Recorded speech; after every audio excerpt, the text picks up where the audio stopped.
I've been wanting to make a stream lately talking about simulators and why I think Bazaar's stance on them, or Reynad's stance on them, or Tempo Storm's stance on them is incorrect. Um, I just played a bullet game of chess here, and after the game, I wanted to look back and see what was the optimal move in this position. And I had just captured a bishop here, and I was wondering about a bunch of different moves. This move is interesting. I didn't even consider it because it looks like it just throws away my knight.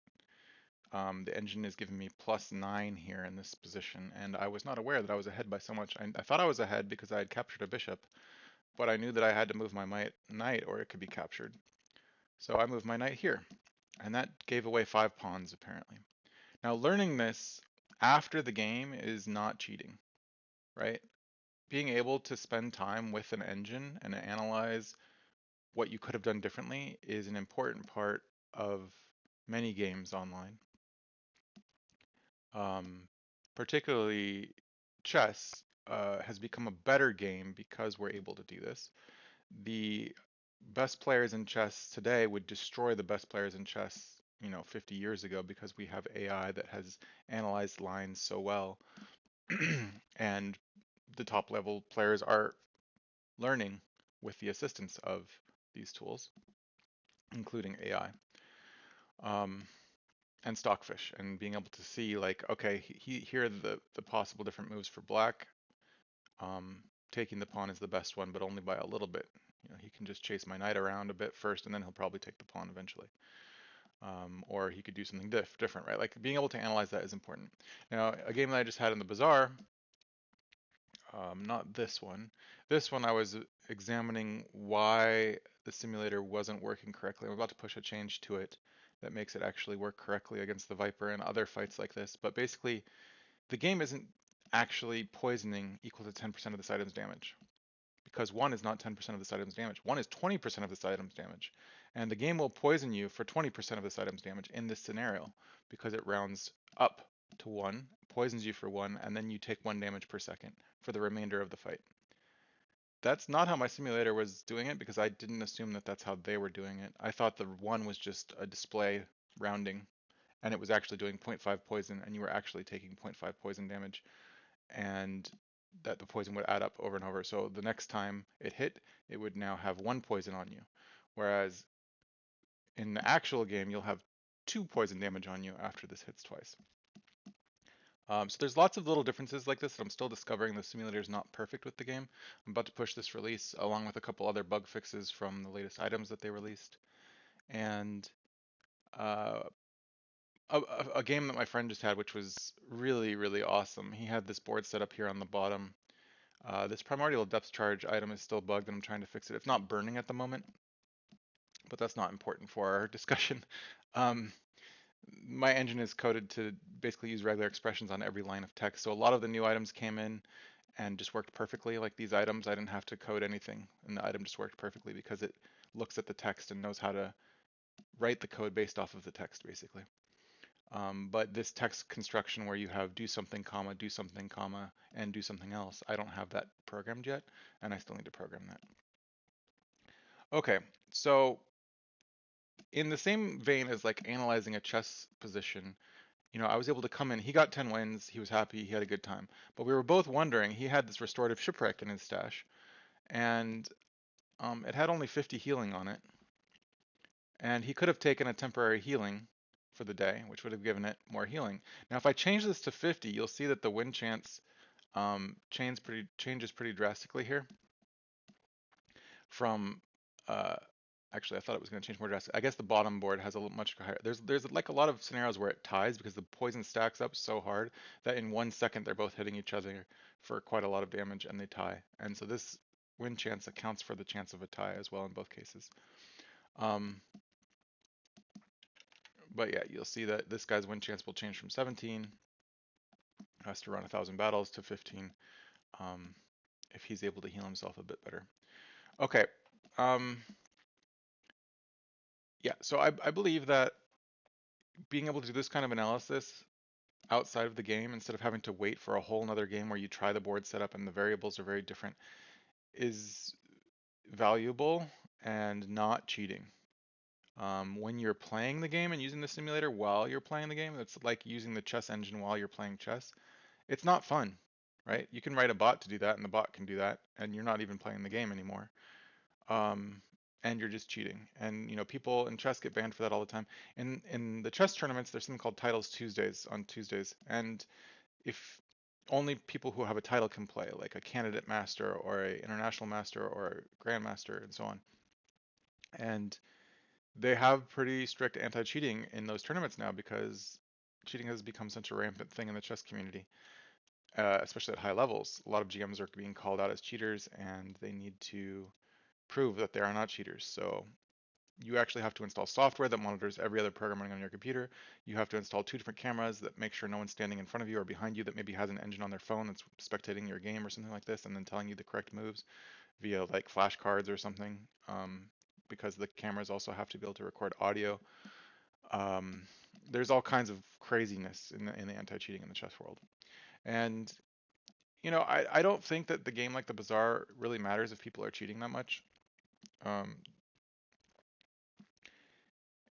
Using a simulator to cheat, I think that they should maybe have tournaments where there's 10 people, and the asynchronous nature of the game makes it kind of difficult to even do that. But it's like, okay, they're all fighting only each other's ghosts somehow between rounds. They could set that up and have like a tournament. That would be actually pretty fun. But you know, d- during that, they would all be sitting in the same place or having to run some kind of anti-cheat software, so they're not being able to simulate battles and know what the correct board setup is. Now, the simulator doesn't, jiggle items around and tell you the optimal setup. Like, I could potentially program that to where in the background it will shift the items around like this and then show you, keep track of if the win chance changed. Look, the win chance goes down significantly because this is no longer hasting the puffer.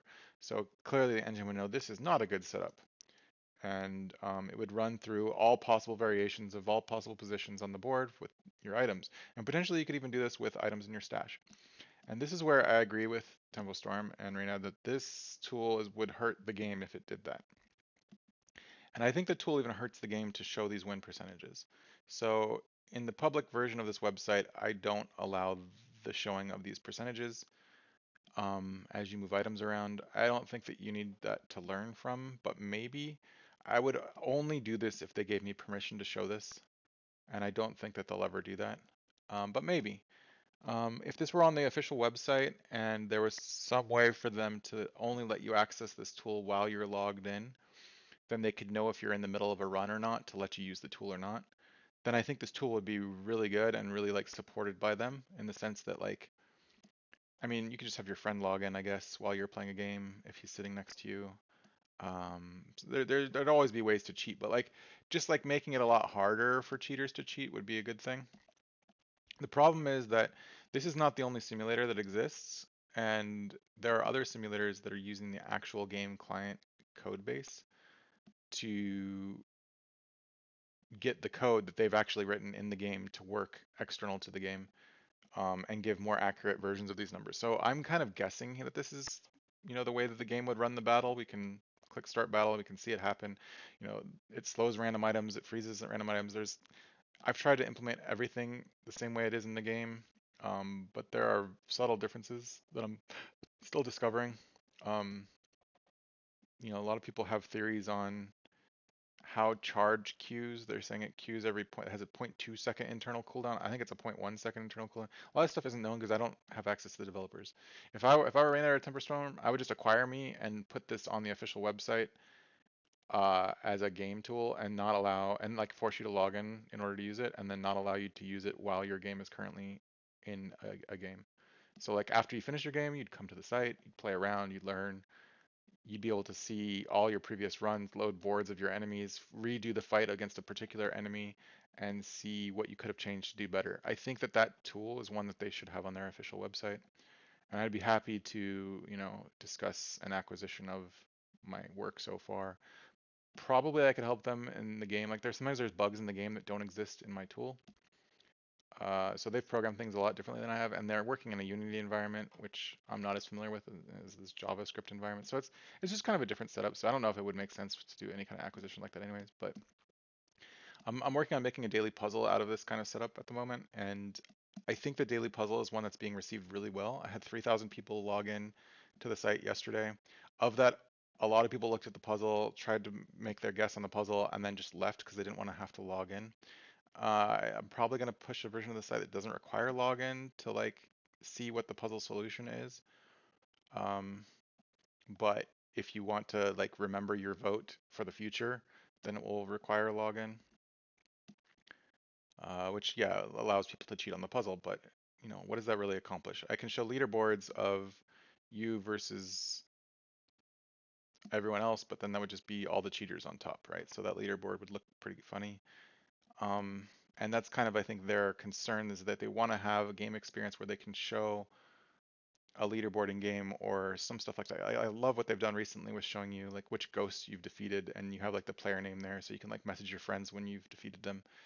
If they get a really good MMR bracket going, then you'll probably see the top players fighting each other a lot more often. I think there's a lot of good things coming for the game. And in that regard, we can kind of shift our discussion here to talk about the pay to win aspects of the game they recently added. Um, I've kind of had a tinfoil hat theory for a while that Kriparion's a paid actor, literally. Like, he is someone that gets paid money to be on camera. And um, it's possible he's not, like, because he usually discloses endorsements. It's possible he's just a friend of Reynad's from a long time ago, and like he really wants the game to succeed because of his current hatred with Hearthstone and what they've done to the game that he loved, or you know, any number of reasons, right? But he really does seem like he wants the game to succeed, and so it's suspicious that he might be like financially motivated to see it succeed, and he's using his clout as a streamer to do so. But that's fine, whatever. That's the world. He might be like a secret investor where he's given a bunch of his money to a third party that then has invested in Tempo Storm, and so there's like millions of dollars on the line with their success, and he really wants to double his $2 million that he put in or something like this. And so the game needs to have this kind of some kind of monetization in order to do that. And the monetization strategy that they've put in has gone over really poorly. We can go to the Reddit, and it's probably still, I'm on the wrong Reddit here. Um, it's probably still having people spamming the Reddit with anger and hatred and negativity. See, call to action, just stop playing. Like, this is really toxic. Rand's response is the problem. I kind of agree with this a little bit. Every single post here is toxic. And he's been abusive in several instances. This monetization strategy is abusive in my opinion. Uh, Primarily because he um, made a promise and then isn't fulfilling that promise. He said the game will never be pay to win. And the current version of the game as they've released it is pay to win. I've been watching people play. People that have the newer items that they have to pay in order to get them are beating people that don't have those items. Like they're crushing them.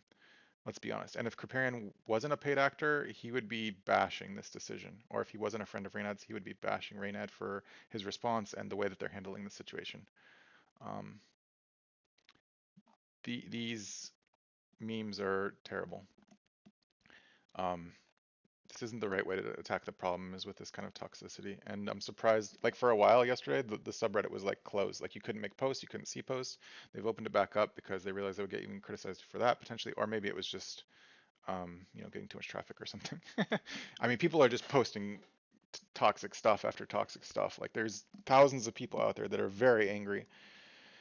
And I think there is a very simple solution, and I don't know why they didn't implement it already, because they would have saved themselves a lot of grief.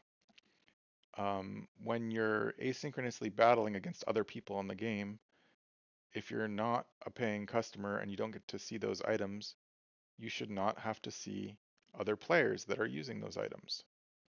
Just segment the player base into people who are paying for extra stuff and people who aren't paying for extra stuff. It's a disjoint in which game those two people are playing. Some people are playing the free version of the game, some people are playing the paid version of the game. Very simple. And then the game is no longer pay to win because it's a different game that you'd be playing. And people can choose to play the version of the game that's free instead of being forced to play the version of the game that's free and losing. They're being forced to lose currently. At least in the other situation, they would not be forced to lose if they're playing without paying. And yeah, bait and switch. I think Reynad has opened himself up to a class action lawsuit, like with all of this, because people bought the early access with a certain set of promises that were being advertised. So it's either false advertising lawsuit, or it's just like, give me my money back. This isn't what I'm supporting. This isn't what I stand for. I did not want my money used in this way. And I personally feel that way with the current monetization. I bought early access. I have been a supporter of the game. I thought it was brilliant.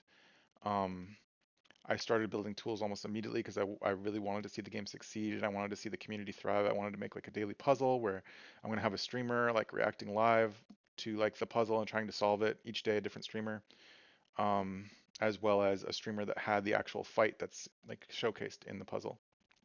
Or some puzzles have something from a VOD. Some puzzles are different. There's different puzzle types. Um, and people seem to have loved the puzzle. I've gotten a lot of positive. The only negative feedback I have is that this interface is confusing and hard to use. At first, I had a light mode on the interface, and everything looked terrible because it was just a flashbang, right? And sorry about that. So I made dark mode the default, and it's been much more well received. So you can see here, like current day's puzzle.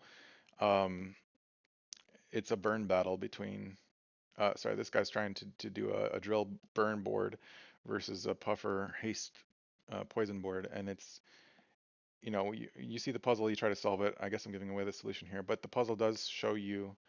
I guess I'll release this video tomorrow, so it's not spoiling anyone's puzzle solving today. But you can see like the win chances listed here, and it's really fun to see that they've done a great job, an excellent job balancing these things, because you'll see people that have gone through so many stages of power gaining throughout the fight, and then when they fight each other, it's literally a 50-50 chance, which is insane considering the RNG elements in the game that sometimes you get skills that just make you twice as powerful. Sometimes you get items that make you 4 times as powerful. And yet because the players are all climbing this ladder of power, they get to a place where they're equally powerful. And it's really entertaining to see these battles. Being able to click a button and see it again and again and again is cool. After you finish the battle in game, there's no way to see that battle anymore for the end of time. So I think simulators are kind of cool because you can go back in the past and see your favorite battles happen over again, or show a friend, send them a link to a friend.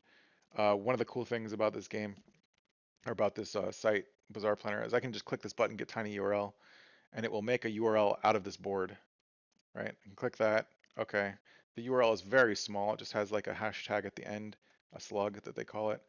And you can then use that slug, and then boom, the boards are here. They're ready to go. And I can send this URL to anyone, and they'll have the same boards, and they'll be able to say, hey, I think it would have been better if this was positioned here, and so on. Like, you don't need to haste your pufferfish. It's better to haste the Yeti crab because he's freezing, and you'll get more freezes off. That might actually be true. I didn't even consider that. uh, so, because this guy deals haste to him, and this guy is going to freeze items. So, I mean, you have haste from the energy potion, but maybe it's not a full uptime of haste. Anyways, like all these little tiny like ideas of how to optimize the board are fun to talk about with friends. The game has enthralled, you know, not hundreds of thousands, but definitely tens of thousands of people across the world right now. When I show people this puzzle, this daily puzzle, they come here and they usually spend like 5 to 15 minutes like looking at the board before making their guess, and they look like they're just in a state of joy. Like they're just having so much fun with it. And yeah, it's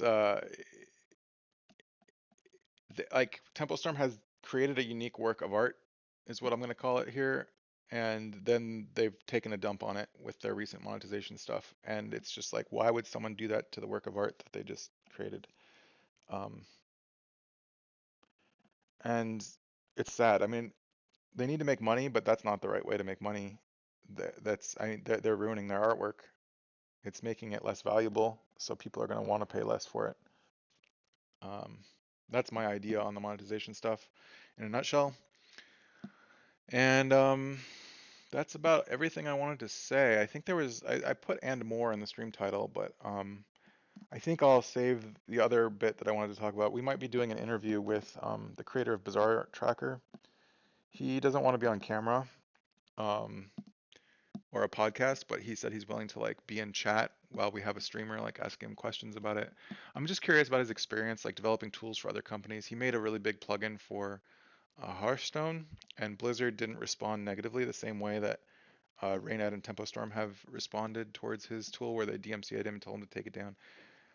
To be fair, I think that they both handled the situation poorly in different ways, and it's just human. Like we all sometimes we should walk into the pool instead of jumping into it because we don't know how deep it is, and maybe we'll hurt ourselves jumping in. And I think both sides of this kind of back and forth have made mistakes, and that's okay. We learn from mistakes, we move on.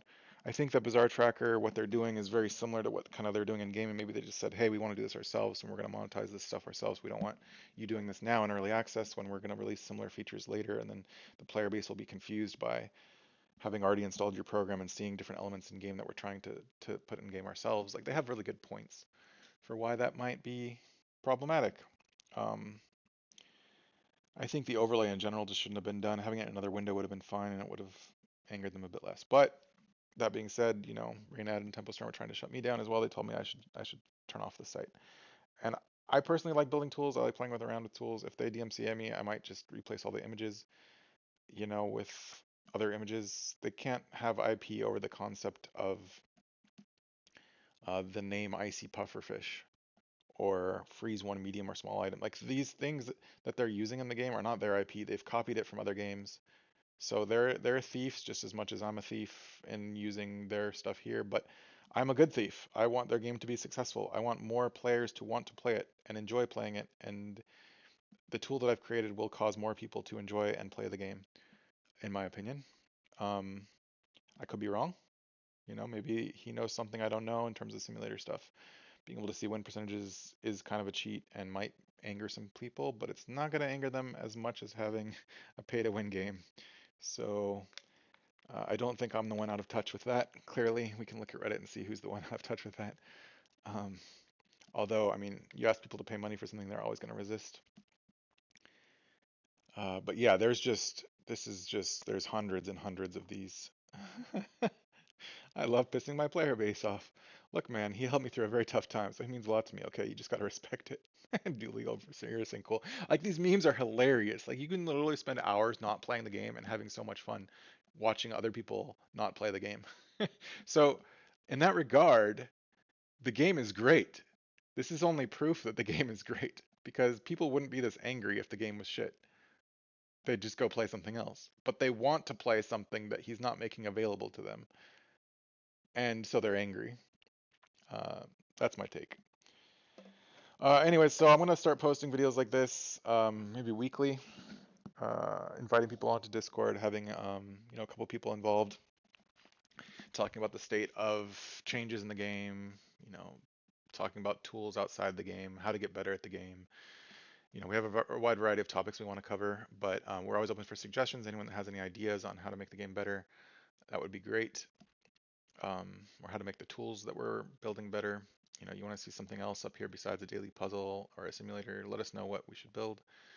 I can put it together pretty quick. I really like, just to plug a couple of the other tools out there in case you're coming across this content, How Bazaar. The guy that runs the site, he's a champion, he's a legend.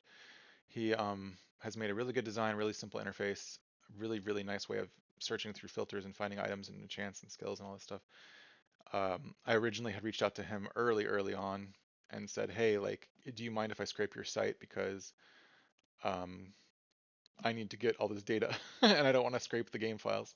So nothing on my site is scraping the binaries from the game at all. All the images that I'm using are provided on other websites that TempoStorm is giving them away for free too. So I'm not like stealing anything that he's not already giving away to someone else type thing.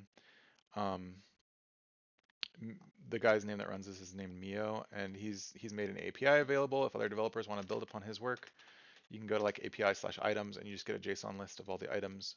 Um, so originally I had to scrape the site, and I ran Selenium and used AI in order to write the scraper, and it didn't take me too long, but it was like a day's worth of work, and you don't have to do that work now because he provides an API. My project's also open source and it's available on GitHub.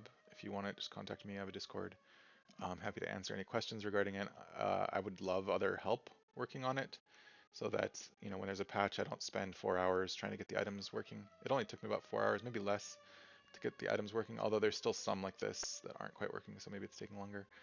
Um, I could make this work really easily in like about 5 seconds, but I'm trying to make it work in the right way so that they create other items in the future that have similar text constructs like that they will also just work automatically. Like most of these items just worked straight away. I didn't have to do anything like this. These three texts: deal damage, haste adjacent items for some number of seconds when you burn charges. All that was just handled by my engine. I didn't have to specially code anything. So they made a new item, the engine just worked with it. I think what I've written is valuable in that regard, but it's also just a different style of programming than probably they're doing to make the items in the game as well. Okay, that's about all I wanted to say today. Um, if you made it to the end, thanks for listening and being part of the conversation. Um, and I'll see you on the next one.